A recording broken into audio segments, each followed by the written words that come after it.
Ma, nyamperin matahari dari satu sisi, memandang wajahmu dari segenap jurusan. Aku menyaksikan zaman berjalan kalang kabutan. Aku melihat waktu melaju melanda masyarakatku. Aku merindui wajahmu. Dan aku melihat wajah-wajah berdarah para mahasiswa. Kampus telah diserbu mobil berlapis baja, kata-kata telah dilawan dengan senjata. Aku muak dengan gaya keamanan semacam ini. Kenapa keamanan justru menciptakan ketakutan dan ketegangan? Sumber keamanan seharusnya hukum dan akal sehat. Keamanan yang berdasarkan senjata dan kekuasaan adalah penindasan. Suatu malam aku mandi di lautan. Sepi menjadi kaca. Bunga-bungaan yang ajaib bertebaran di langit. Aku inginkan kamu. Tetapi kamu tidak ada. Sepi menjadi kaca. Apa yang bisa dilakukan oleh penyair bila setiap kata telah dilawan dengan kekuasaan? Udara penuh rasa curiga, tegur sapa tanpa jaminan. Air lautan berkilat-kilat. Suara lautan adalah suara kesepian. Dan lalu muncul wajahmu. Kamu menjadi makna. Makna menjadi harapan. Sebenarnya, apakah harapan? Harapan adalah karena aku akan membelai rambutmu. Harapan adalah karena aku akan tetap menulis sajak. Harapan adalah karena aku akan melakukan sesuatu. Aku tertawa, Ma. Angin menyapu rambutku. Aku terkenang kepada apa yang telah terjadi. 10 tahun aku berjalan tanpa tidur. Punggungku karatan, aku seret dari warung ke warung. Perutku sobek di jalan raya yang lengang. Tidak, aku tidak sedih dan kesepian. Aku menulis sajak di bordes kereta api. Aku bertualang di alam udara yang berdebu. Dengan berteman anjing-anjing geladak dan kucing-kucing liar, aku bernyanyi menikmati hidup yang kelabu. Lalu muncullah kamu. Nongol dari perut matahari bunting jam 12:15 siang. Aku terkesima. Aku disergap kejadian tak terduga. Rahmatku turun bagai hujan, membuatku segar, tapi juga menggigil bertanya-tanya. Aku jadi bego, Ma. Ya, Ma.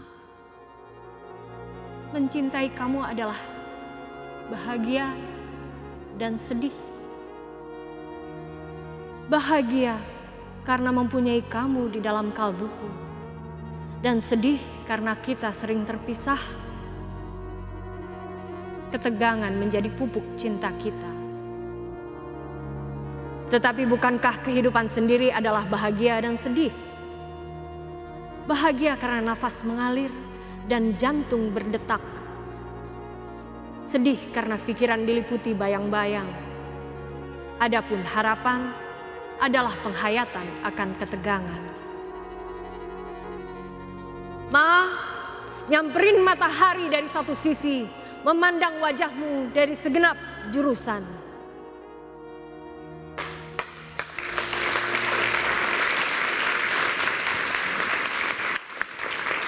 Mariam Supraba, keren banget loh. Terima kasih. Bagus banget. Aduh, Ma itu siapa? Mbak Ida? Ya. Ma. Kenapa harus ada Ma? Ini lagi berbicara soal wajah mahasiswa berdarah-darah. Kenapa tiba-tiba so imut banget ya? Ma. Itu khas betul ya sebetulnya. Ketika ada dia sedang gelisah ingin menyampaikan sesuatu, yang dicari duluan pasti mama sih. Ma. Dan manggil Dan saya Ma. khas banget. Karena Caranya gimana? Ma. saya nggak bisa niruin. Iya itu sulit sih. Memang bener. Cuma dia doang yang bisa. Saya keberatan dipanggil yang lain. Saya suruh dia panggil nama saya.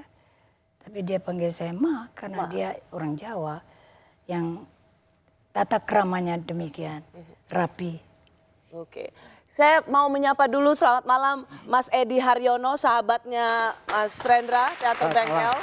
Dan budayawan kita yang sudah lama juga aku nggak ketemu, Kang Sobari, terima kasih sudah datang malam hari ini untuk menambah perayaan kita tentang cinta dari seorang Wes Rendra. Meriah. Kang Sobari, kalau tadi kita dengar pamflet cinta, ini kan menurut tadi saya bisik-bisik juga dengan Mbak Ida, ini mix banget. Satu sisi mau menceritakan tentang cintanya pada seorang kekasih hatinya, tapi ada wajah-wajah berdarah para mahasiswa. Kalau menurut Kang Sobari, bagaimana sih seorang W.S. Rendra ini? Dia juga bisa sangat puitis ketika mengutarakan cinta, tapi dia juga bisa sangat galak ketika ia melihat situasi politik dan kritiknya pada penguasa waktu itu. Galak di situ kewajiban etis dan politik. Penyair yang tidak bisa galak berhenti. Lebih baik berhenti. Karena dia tidak akan memberi kontribusi apapun.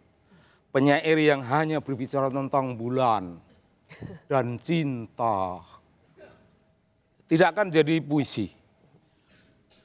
Bulan tidak akan mengubah dirinya dan lingkungan di sekitarnya menjadi puisi. Kecuali bulan itu ada darah. Kecuali bulan itu ada kemarahan. Kecuali bulan itu ada komitmen seorang seniman besar seperti Rendra. Komitmen seorang intelektual.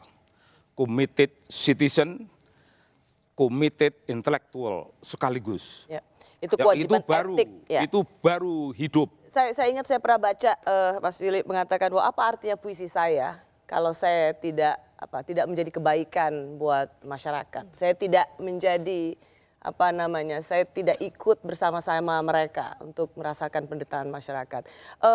Mas Edi, bengkel teater itu kan sempat dilarang di zaman Orde Baru pembentasannya. Salah satunya misalnya kita ingin diingatkan soal film Yang Muda Yang Bercinta. Ada yang tahu di sini mahasiswa? Pasti nggak ada yang tahu. Yang tahu pasti sah umurnya berapa. Yang Muda Yang Bercinta, di situ ada puisinya, ada Mas Willy berpuisi dalam film itu. Kalau kita lihat Yang Muda Yang Bercinta, ini pasti film romansa, tapi toh itu dilarang karena sebenarnya itu ada kritik terhadap Orde Baru waktu itu. Tapi untuk mengingatkan seperti apa puisi W.S. Rendra yang dibacakan dalam film itu, Sajak Sebatang Lisong. Kita lihat sekali lagi cuplikannya dalam film Yang Muda Yang Bercinta. Mas Edi, kan dulu dibilang nggak boleh disensor karena ada unsur nudity waktu itu. Tapi sebenarnya orang melihat ini kenapa Orde Baru, pemerintah Orde Baru waktu itu sangat marah karena sebenarnya ada kritik terhadap penggusuran. Anda bisa cerita nggak sebenarnya di mana letak pemerintah Orde Baru waktu itu paling marah? Di mananya dari film Yang Muda Yang Bercinta ini?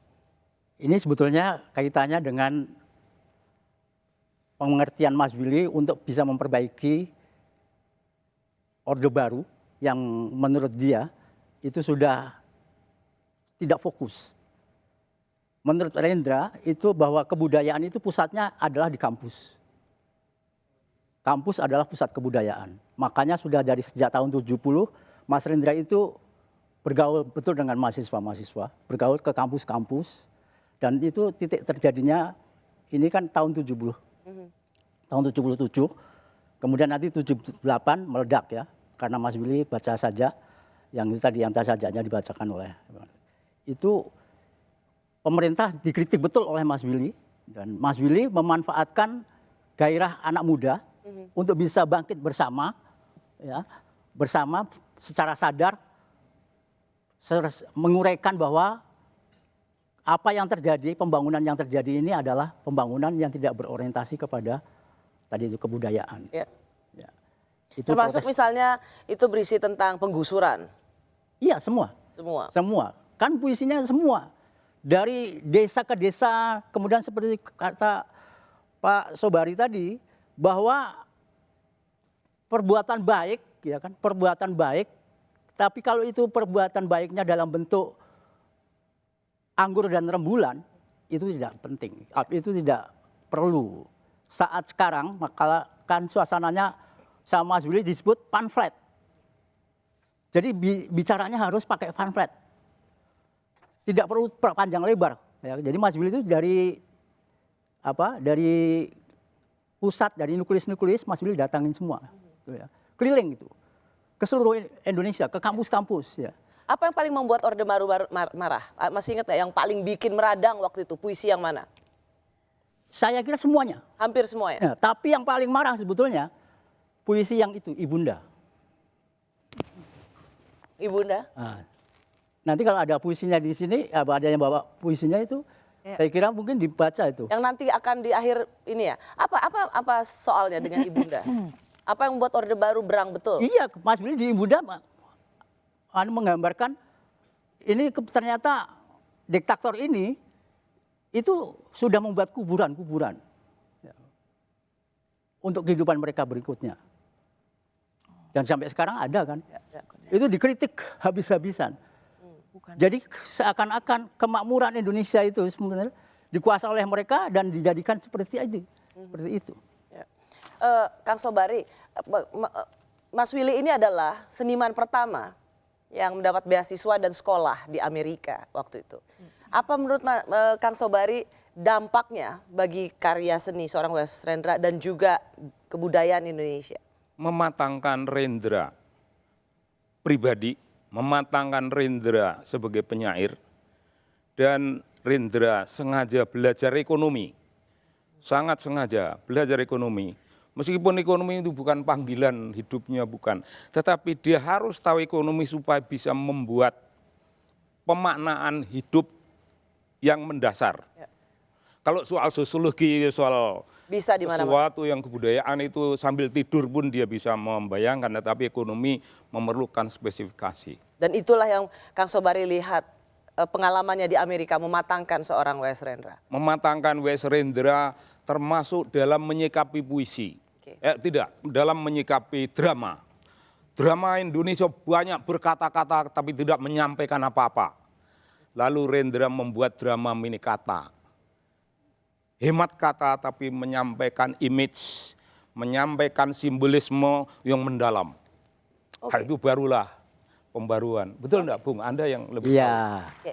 Kita tahan dulu di situ karena kita juga akan masuk bagaimana sikap seorang Wes Rendra di zaman Orde Baru waktu itu, karena pembelaannya kepada masyarakat yang tertindas juga menjadi salah satu ciri khas karya Rendra.